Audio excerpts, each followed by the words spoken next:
Okay, well, welcome back, everybody. Good to see all your faces. We are waiting on one guest who's going to make a grand appearance, we're hoping, in the next 5 to 10 minutes. But before we do that, I want to start by saying, in earlier sessions, we touched on financial education. And financial education is at the heart of improving financial outcomes for all. I should make a special mention, actually, to someone in the audience here, Claire Quigley, who's the director of a financial education charity, My Bank. So welcome, Claire. But I'm also joined by an esteemed panel of experts who are also experts in financial education. I'll introduce myself first, by the way. I'm Helen. I'm part of the Vestpod team. I guess you'd say I was a portfolio manager, so I used to be involved in investments, and I now have a portfolio career. I'm working with the Vestpod team as part of that. But this isn't about me, this is about my guests. And to my left, I have Vivi Friedgut. And Vivi is the CEO and founder of Blackbullion. And Blackbullion is a financial education platform which focuses particularly on students. Student finance. So if you've got any kids thinking of going off to university, if you're students yourself, I'm sure you'll have lots of good questions for Vivi. And Vivi's business really is, well, she's a huge champion of startups. It is an ed tech business. It's won many awards. I'm going to spare you no blushes, Vivi. It's been hottest ed tech startup, ed tech digest's one to watch, and Business Cloud's top 100 fintech disruptor. Vivi is also an author, and she recently published her second book, Stay Financially Healthy, and that was released in spring 2021. So welcome, Vivi. I'm also joined by Helen Tabeshfar, who is Executive Director in the EMEA Diversity, Equity and Inclusion team of JP Morgan Chase, one of our sponsors today. And that role actually covers 34 different countries. So EMEA, it's like, what does that mean? Well, that stands for Europe, Middle East and Africa. So it's a very broad remit that Helen has. And her work involves initiatives aimed at attracting, developing and retaining talent from minority backgrounds. And she works particularly with women and with people with disabilities. Helen's also a member of the Women in Finance Charter Board. And, well, last but by no means least, so sorry, that is absolutely perfect timing. So without further ado, let me introduce Bola Sol. Bola is a maths and finance graduate and who has a passion for bringing women together to discuss money matters. I'm sure many of you know Bola from Instagram. Bola is a financial coach. She created the platform Refined Currency in 2015. And she also hosts a web series, The Bola Sol Show. Yeah, that's on pause for now. But as I say, I'm sure you've all seen Bola talking on weekly chats on social media about money. So welcome, everybody. Before we move on to some practical tips for helping manage money and our finances and navigating some of these difficult times, as a starter for 10, I have a question for each of you. Vivi, you can go first. What is the best piece of money advice you have ever received? It's the problem with having a really loud voice is I don't usually use microphones. So it is. Thank you so much. Apparently it's an accessibility thing. It's not a loudness thing, I was told, with microphones. Anyway, project your voice to the back of the room, ladies. So I'm really lucky. Hello, and well done, Emily, wherever you are, for a fabulous event so far. I was really lucky. My mother is obsessed by financial education. When you're in startups, people use the word passion a lot. Any startups in the room? Yeah, we always told to use the word passion. I don't think passion begins to cover it in my life. It's more about an actual obsession. Friends don't talk to me about purchases because my first question is, can you afford that? And I was really lucky. So my mom was crazy obsessed with this subject matter because of family kind of reasons. And So I started learning about money pretty much in the cradle. Bought my first stocks when I was 15. So I'm really lucky. I learned a lot of this stuff really, really early. And the best piece of financial advice that I ever got, and I'm sure we'll get into kind of the details and the tacticals and all of that, but the best piece of financial advice, and if there's one thing you remember about me, I'm hoping that this is it, is that money is not about the crap that you buy, it's about the life that you can live. Money is not about stuff. The power of money, the essence of money, the theme of money is power, control, and choice. And when it comes to women, that's even more important than anything else. And I think that was the biggest life lesson, because that has then flowed through everything that I've done, everything that I've thought about. Not every single purchase, not going to pretend. But it gives us the power to leave crappy jobs. It gives us the power to leave crappy relationships. It gives us the choice to support things that we feel really strongly about. So if you view money as an empowerment tool as opposed to a way of exchanging something for something else, then all of your financial decisions will be more aligned with who you are and what it is that you want. So that's kind of the biggest piece of financial advice, you know, and then save regularly and invest often and all of that stuff. But the theme of money for me is the biggest lesson.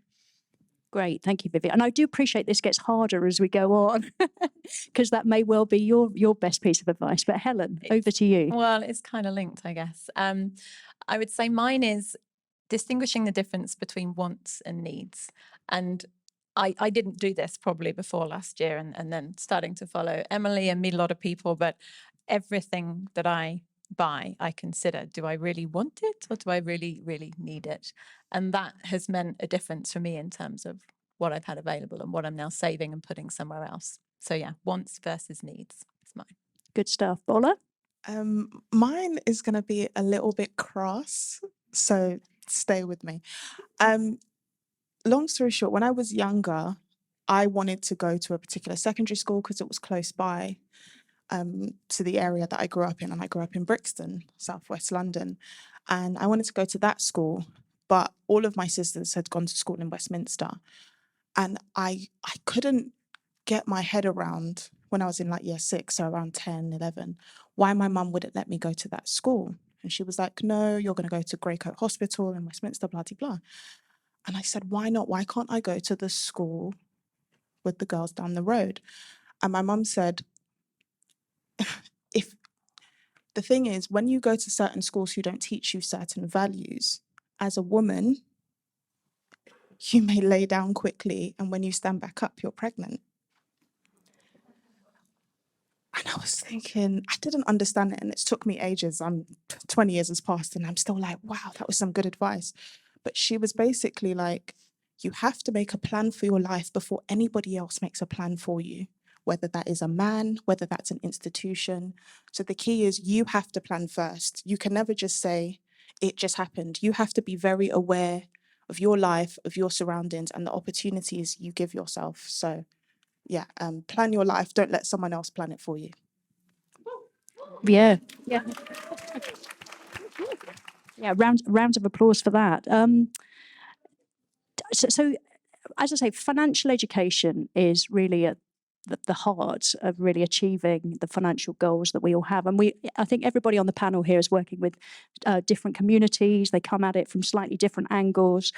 So I'm hoping that we're going to get a bit of a debate going and get some very different views on things. But if I start with you, Vivi, Blackbullion obviously works with students both here in the UK and outside the UK.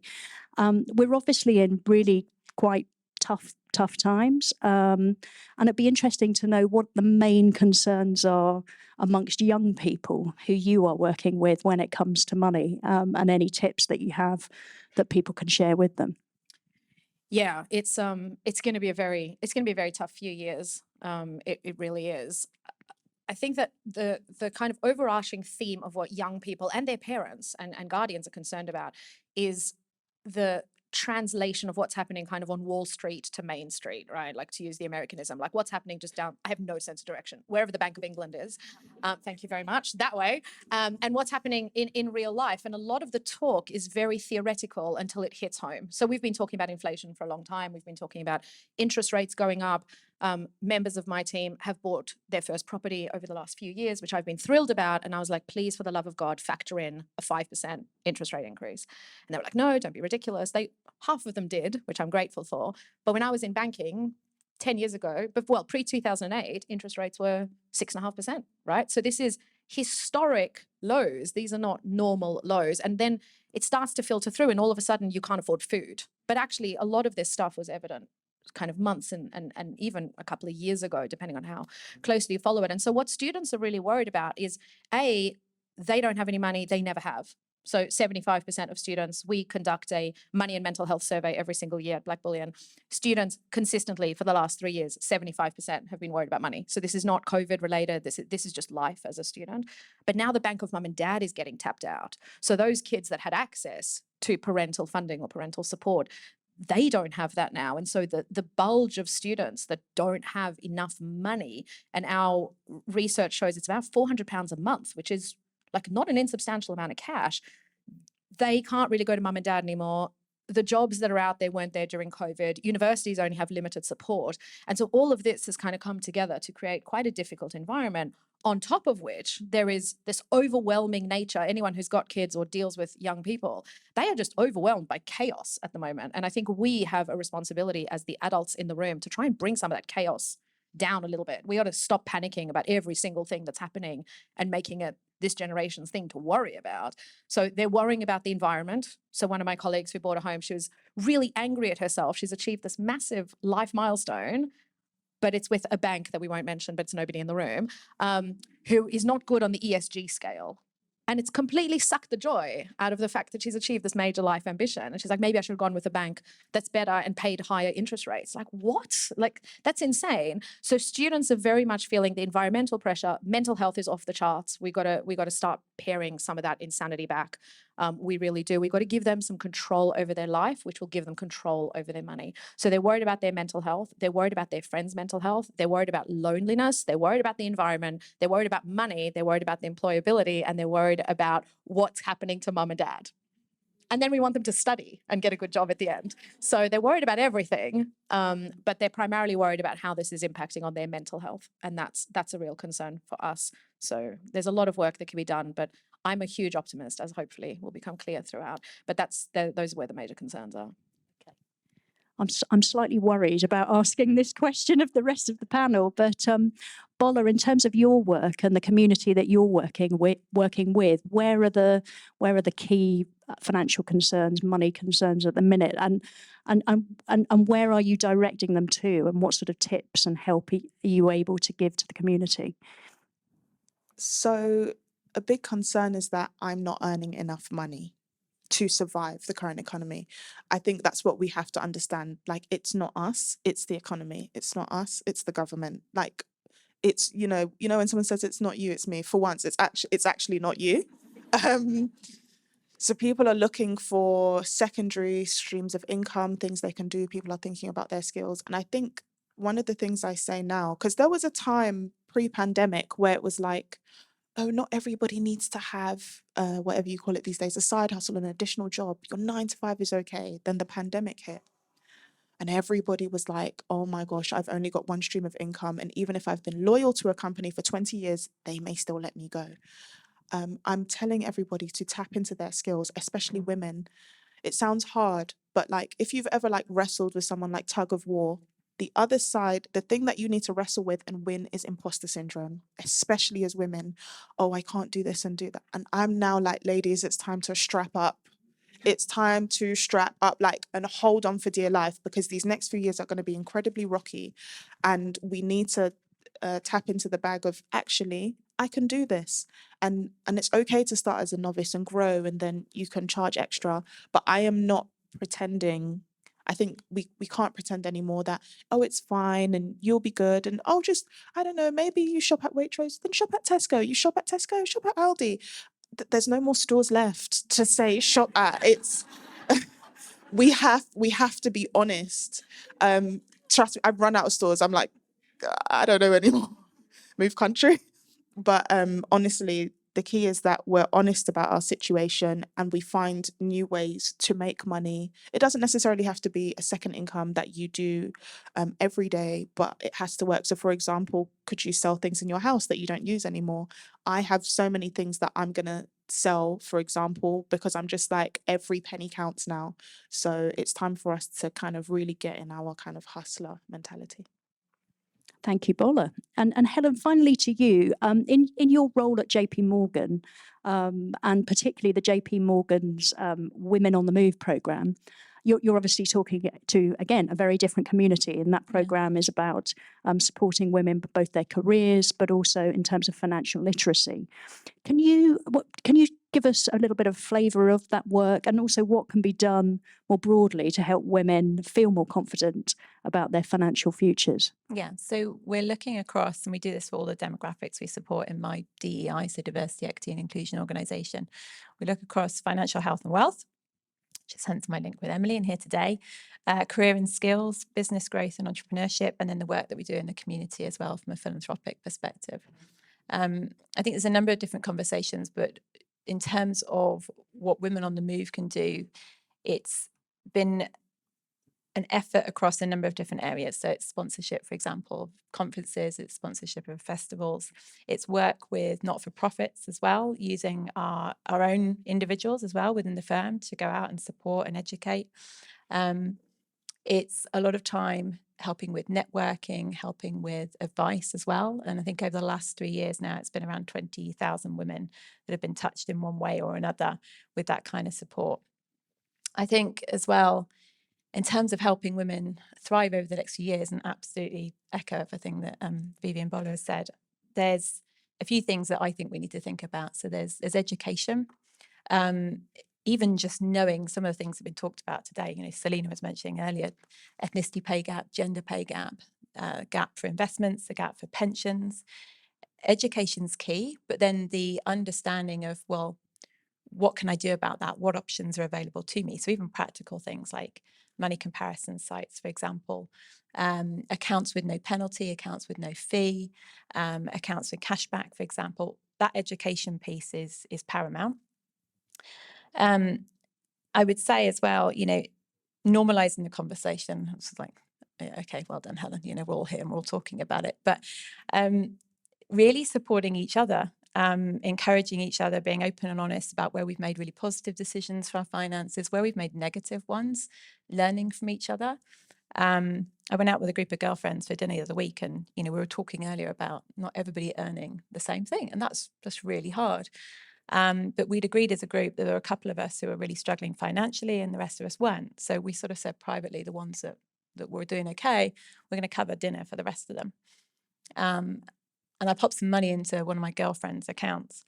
And then I had a row with her 48 hours later because she hadn't noticed that it had gone in there. So I was like, what are you doing? Like 48 hours later. And she was like, oh, thank you so much. We're so, and we just said, look, we're just covering this for you. It's fine. But I was like, you need to be paying attention to your money. That money has been in your account for 48 hours. You hadn't even noticed the notification. She was like, okay, fair point. So I think, that sort of talking to each other, supporting each other is key. And I think all of those things, they lead to confidence, they lead to financial health, they lead to financial wealth as well. And, some of those worries start to diminish. Great. Thank you. Bola, I want to bring it back to you. And in your book, you've spoken about how we often forget to pay ourselves. And obviously, it's a difficult time. There are lots of pressures. But what sort of tips or advice would you give the audience in terms of staying in control, not panicking, and really staying on top of our finances? What would be the main areas of focus right now? So obviously I can start by saying things like, have a standing order when you get paid, put a percentage of your income away for yourself. And I'd hope that you'd be doing that anyway. For everybody should have an emergency fund. Even if you don't, please be building on that. And that's different from your savings, for example. But it's also not allowing yourself to feel guilty about what you do with your money. I think at times we feel like, even if it's not that we're spending on some of our wants, It could be a friend's birthday and a friend wants to go to a lavish place and stuff. But luckily, because I talk about finance and I add a little humor, I'm like, honey, not in this economy. I am not going there. I'm like, I will catch you lot for dessert because I cannot afford the full meal. And everyone's like, really? Like, are you sure you get paid partnerships online? I'm like, shh, mind your business. But the point is, the point is how you spend your money is your business and your business alone. And it's okay to have that boundary. Sometimes I think God willing, some of us can recognize if we feel like someone's taken advantage of us in our friendship or relationship, but you need to look at it from a financial standpoint as well. It's okay for you to set boundaries. So I would say that's a big thing now. Set financial boundaries and make sure you're doing it every month alongside your budget. That's the key. I actually had to tell a friend I can't come to the second part of her wedding next year, and she was crushed. I said, that's fine, then give me $5,000. Like, it's okay to have boundaries and say, this doesn't work for me. Even if it looks like your life is cushy, it's no one's business to be counting how you spend your money. It's up to you. So pay yourself first through, of course, like I said, standing orders and savings. But then, and think about how else you can pay yourself. Is it through, and I always say, don't upgrade your lifestyle, upgrade your life. And there's a key difference in that, because sometimes we upgrade other people's lives. We upgrade Zara's. I'm guilty of that.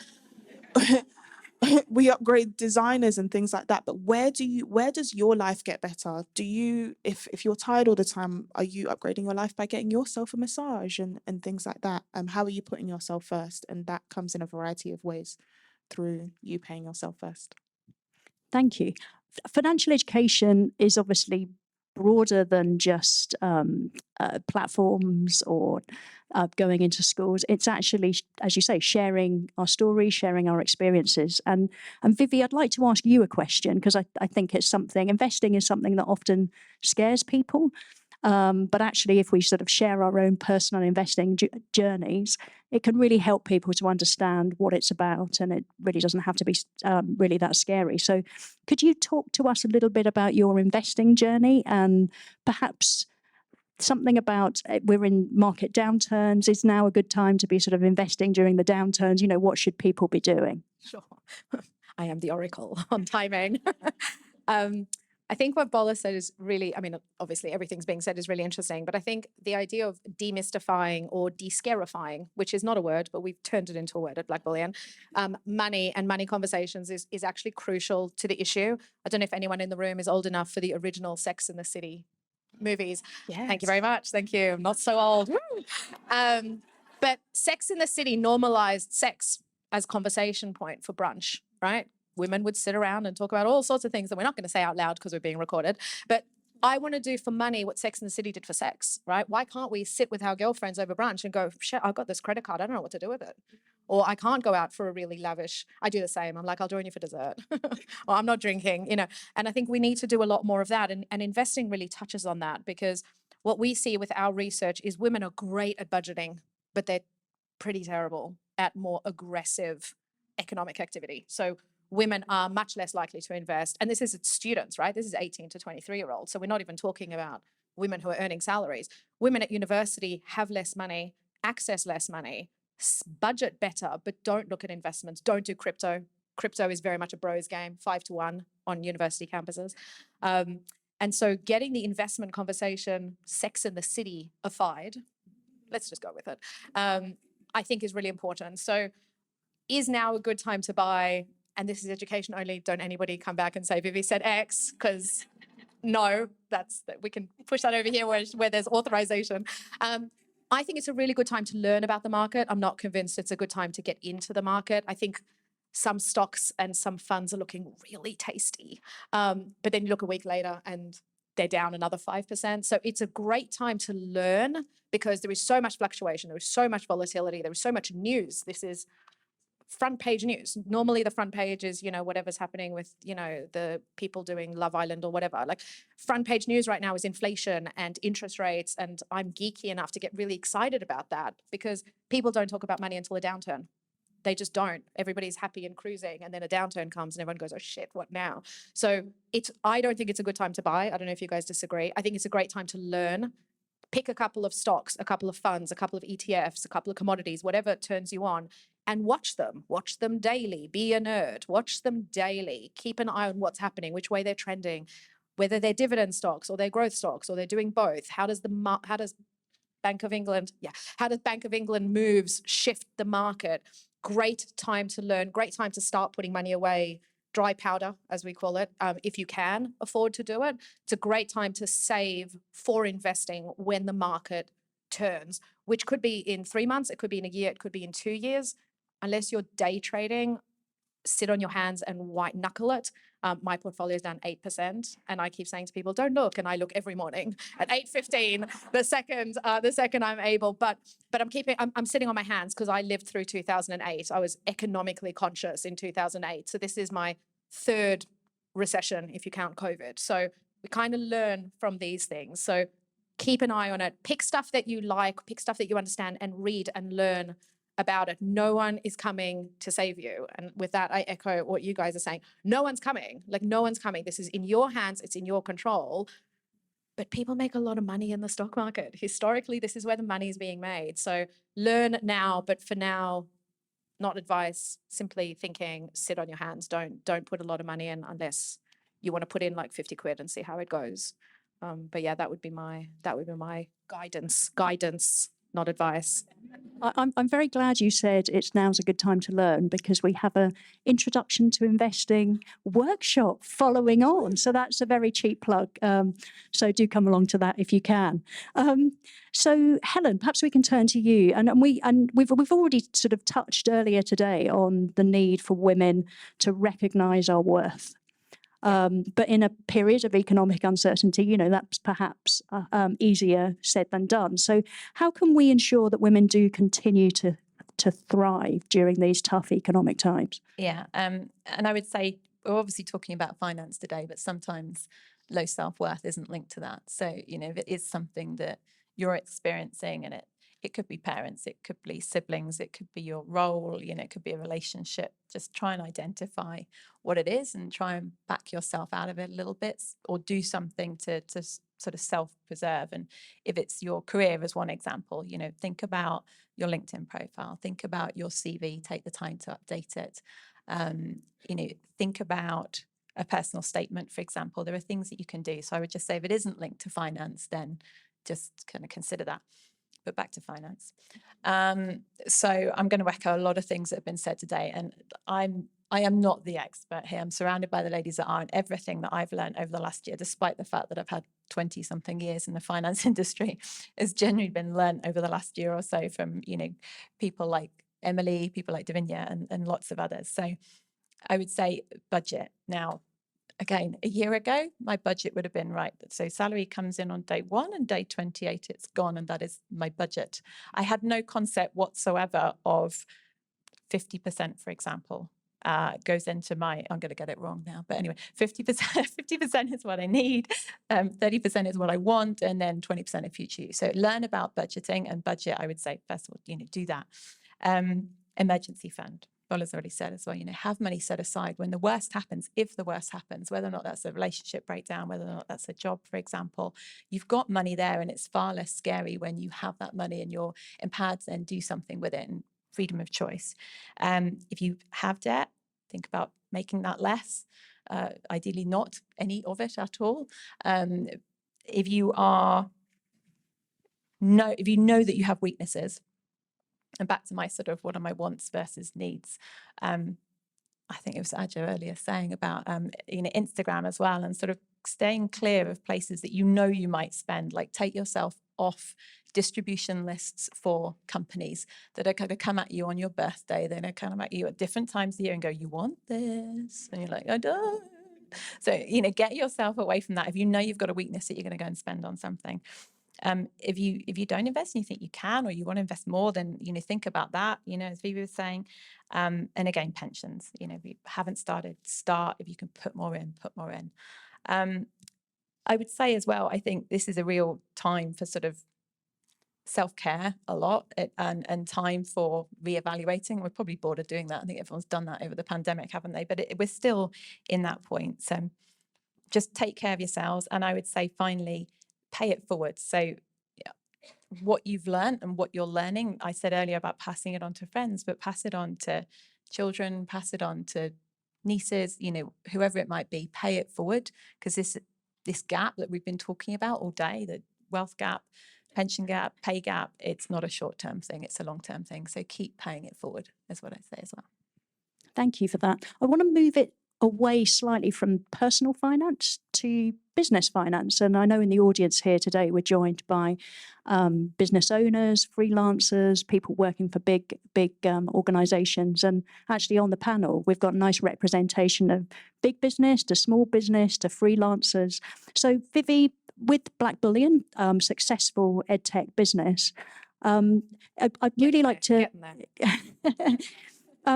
What advice would you have for founders and female business owners when it comes to managing business finances, particularly around raising money and those kind of issues? Yeah, just don't do it. Go to JP Morgan. No kidding. Just because I don't know who in the room is a small business owner, startup founder, not freelance, because Bola will cover that, just to get a rough idea. Okay, so it's kind of like 15, 20%. So you will all know raising finance as a woman is awesome fun. If you got a pair of these instead of a pair of those, it just gets a lot more difficult to raise money. It just does. Let's just, try say that in a meeting with men. It's awesome. There is money. I mean, if we talk about fundraising first, we've just closed a round. It'll be announced tomorrow. It is a small round. Adam Newman closed 350 million after crashing some of the major investment funds in the world. He closed 350 million after like a 3-week conversation with Sequoia. Doesn't happen like that for women. Don't even hope. Like, that would be my advice. Like, don't even hope. Also, just speaking as a woman who's a little bit tired of the narrative, don't keep going on about how unfair it is. This is just the way it is. The only way that we can change that is by actually changing it. Don't use any of your emotional capital on saying that it's unfair. It is unfair, but you're not going to change it by yourself. What happens is when you start to become, we're nowhere near being successful. We're nowhere near it. We've still got a few years to go, but we survived the first 5 years, which is always a big deal. We have 2-to-1 female to male engineering applicants to our business.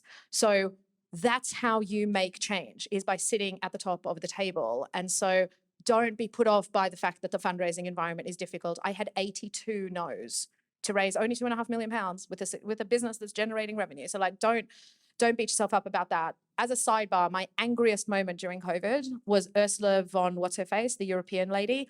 Sorry, I should know her name, but the head of the European whatever, who's super important. So important, I can't remember her name. Who sat on a sofa because the 2 men, I want to say Erdogan of Turkey and somebody else, didn't have a chair at the table. I don't know if anybody saw this. I have never been so infuriated in my life. Not because they didn't have a chair at the table, they're sexist, misogynistic pigs, but because she sat at a sofa. Like, the woman's the head of, I don't know, something European important.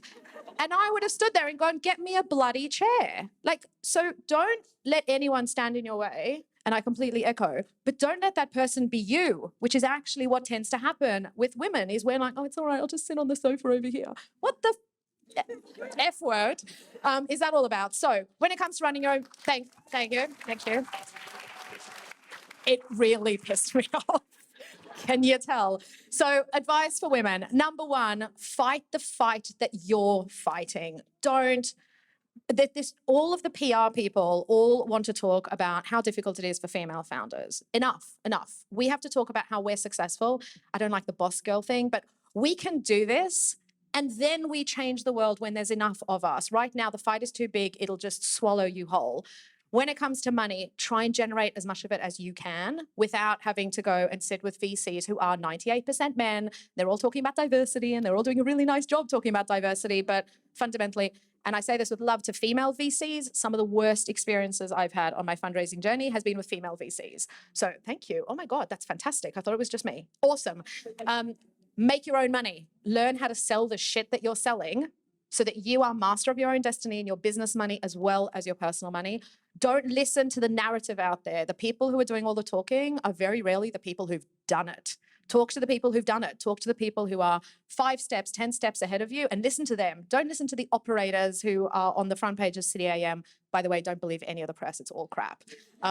So that would be my advice. But generate your own money. Avoid having to fundraise. Fundraising is really important when the opportunity cost of not fundraising is too high. We need to triple the size of our team. We cannot do that on revenue. We've raised money. If I never had to raise money again, I wouldn't. It's giving away control, right? It's giving away control. So that would be some of my thing. I could spend 2 hours talking about women in business, but I'm not going to, because we have way more interesting people to talk to about this. But make your own money. Don't listen to the narrative. Don't stand in your own way. Don't stand in your own way, because we are the worst at doing that. Women are at least as capable as the other people. We don't get the time. Yes, we're underrepresented. Yes, we're underfunded. But if you focus on that, you will never build your business. Keep your eye on the ball, and then you can slap them all down when you win.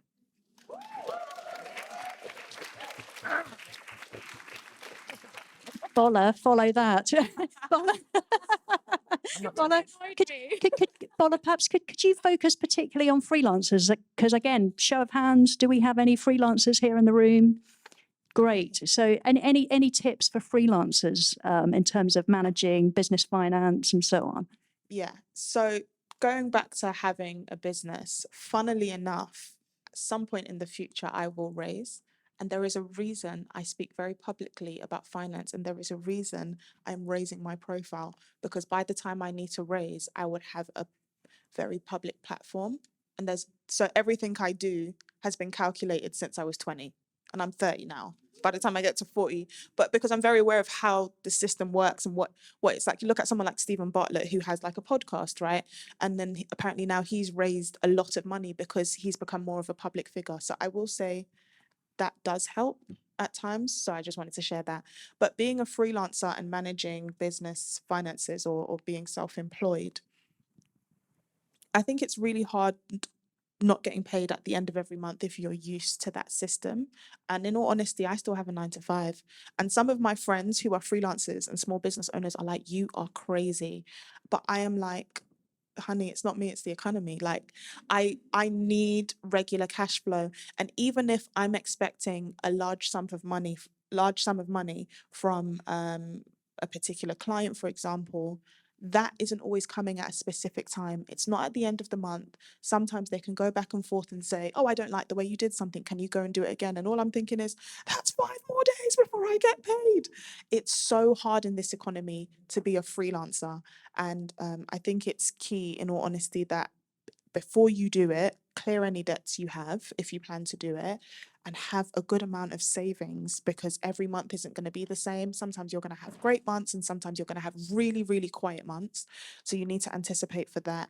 And you just need to make sure you're in a stable place. I want to quickly talk about property because I recently got one. Oh, thank you. So I used my self-employed income and my 9 to 5 income, and I've spoken about that before. But one of the things you want to look at, for example, they will look at your expenses. If you ever want a property for yourself, that's something you need to consider. They'll say, oh, you have a lot of expenses, and oh, if you do, so that's something to think about. That's what they said to me. And also how much salary you pay yourself and dividends. So anything you want to do, for example, with property and your business and being a freelancer, you kind of need to think about 2 to 3 years in advance, which can be really hard. Another important thing for small businesses is think about like your kind of business credit score. That's become more and more important, and that is super key. So I'm now really working on that aggressively, because my personal one is fine. And yeah, once again, if anyone wants to start a bigger business, like, you also have to think about the fact that it's important to have your personal finances in a good space. There's a lady called Grace Beverly who, any of you who know her, she kind of dibbles and dabbles between being an influencer and running her 2 companies. And I see why, because sometimes you want the business to grow so much you don't want to touch the finances. So always try to make sure that you separate them and you have your money covered. So when the time comes and maybe you want to scale up your business or start a new one, you don't have to worry about the business finances as well. Thank you, Bola. So we are fast running out of time, I'm afraid. So I've got a final question for you all, and I think it's important we finish on a positive note because there's been a little bit of doom and gloom around in our session, and we're going to keep it short, Vivi. But Helen, I'm going to start with you. If you could make one small change. One small change, or You're strategically trying to make sure Vivi doesn't yeah, get extra time. how did you guess? If you could, if there's one small change that you would recommend to people in the audience to make to set them on a smarter, brighter financial path, what would it be? So look, everybody's here, so everybody's already learning. I would just say keep learning, keep reading, keep listening, keep talking, keep educating. Because some of the things we're talking about aren't short-term fixes, and it's going to be a rocky couple of years. Bola, over to you. Yeah, I would say, as you said, keep learning and pay for the additional education. It's so worth it. I used to be one of those people. I was like tight. I was like, are you sure this works? I would speak to like 5 people before I do something. They'd be like, it works. Yes, don't be tight. But it is, as someone who has invested in courses since January, since this time last year, I've doubled my income just from learning about certain things that I put off because I said, oh, it's too risky. Further education in areas that will work for you in your particular fields are always worth it. So as you said, and just to echo, keep learning. And Vivi. Bank maximum value. Let technology do the heavy lifting. Do you want me to expound 1 second? Constantly be banking value, so education, but in all things, people networking. Networks is something really, use your network. And by use, I mean like connect with people. It's like a long-term relationship, not a one-night stand. And let technology do the heavy lifting. Set up standing orders. I'm a huge fan of standing orders. Check your pensions. Make sure the technology is doing it. You don't want to spend every hour of every day thinking about your money. The less you think about your money, the more sorted your money is. So let the technology do it for you. Find great platforms, find great teachers, automate as much as possible, and then just live your life knowing that the technology is going to do the heavy lifting. Thank you for that. Thank you. Well, without further ado, hands together. Thank you to our guests.